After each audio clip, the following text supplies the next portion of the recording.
training camp is underway, and the Detroit Lions just got a surprise addition that, I don't know, maybe I'm an idiot. Maybe I didn't see it, but this is big time for the Lions. And so let me know your thoughts in the comments as we go through this.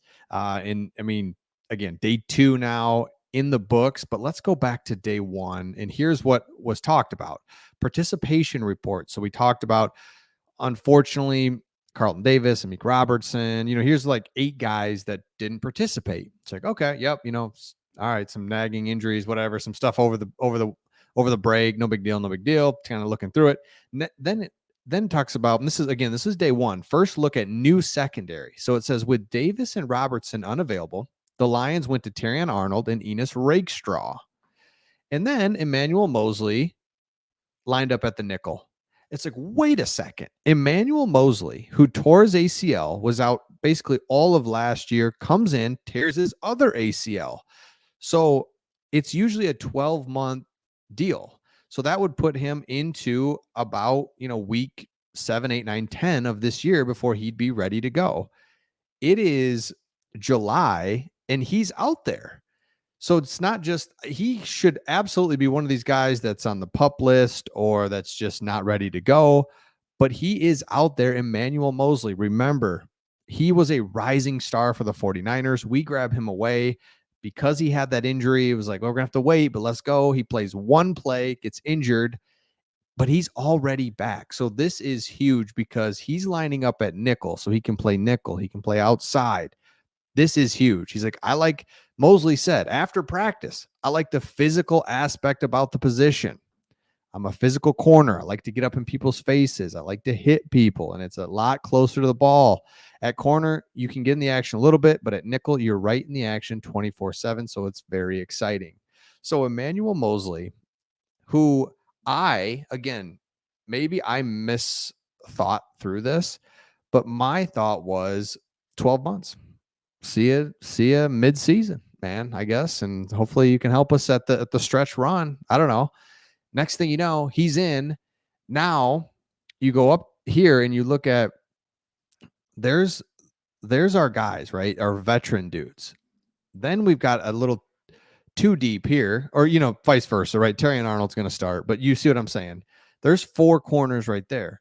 Then you've got Emmanuel Mosley and Brian Branch kind of rotating at nickel or Robertson nickel. It's just so much more. All of a sudden, in a blink of an eye, with the addition of Emmanuel Mosley already being healthy, the Lions secondary looks ridiculously improved. I love it. Now let's go to today, practice number 2. Jahmyr Gibbs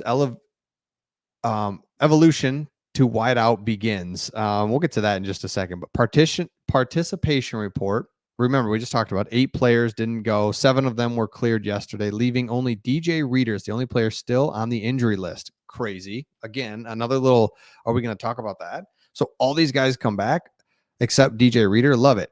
Christian Mahogany missed his 2nd practice in a row. He is currently dealing with an illness. Fine. Okay. So Reader's out. Brian Branch, Marcus Davenport participated in walkthroughs. So they're close. Jahmyr Gibbs, soft tissue injury in the spring. Kind of he's coming back. All right. Everybody's healthy. So we have no like super bad injuries except for Reader, who we just got to kind of watch and see. Jared Goff is sharp, reserves rotating. So the Jared Goff stuff, I just love to see that. We're kind of in the rearview mirrors. Like, is he going to be the quarterback? Is he just a 1-year thing till they get the guy that they want in the future? It's like, no. Jared Goff, incredible. He's our guy. Let's go. So we got Jared Goff. He looked sharp in camp. For the 2nd day, he dropped a dime on a 30-plus yard downfield. This time to Darius Fountain, who got a step on Terrion Arnold, who got burnt yesterday by Jameson. So it's funny. Terrion Arnold, I love him. I think we all do, but he's doing a lot of talking. Just on social media, he's having a lot of fun, smiling all the time. But it's been kind of interesting to see 2 days in a row, 2 days just getting burnt. and again, he's a rookie, he's learning, but it's the NFL, man. And I learned last year, like when we went to San Fran, it's like Debo, Christian McCaffrey, like this is the real deal. These are big boys. So he's laughing and having fun, but Goff's dropping dimes. I love it. And then they did talk about how Hendon Hooker and Sudfeld just kind of keep rotating. I mean, we've invested too much to let Hooker just not play. So he will be the second string, I would believe, but we'll see. Defensive position battles lead to rotational work. So this Levi Onwuzurike, John Kaminsky, Pascal. This is a big storyline that we're kind of watching is these players that we know that obviously got Aiden Hutchinson, the crown jewel. Then after that on the defensive line, especially on the defensive end, it's like Kaminsky, are you going to step up this year? You kind of took a step back last year. What about Pascal? It's like, Pascal, you're legit, man. I thought you were going to be really good. Levi, I haven't seen much of you, obviously, the last few years.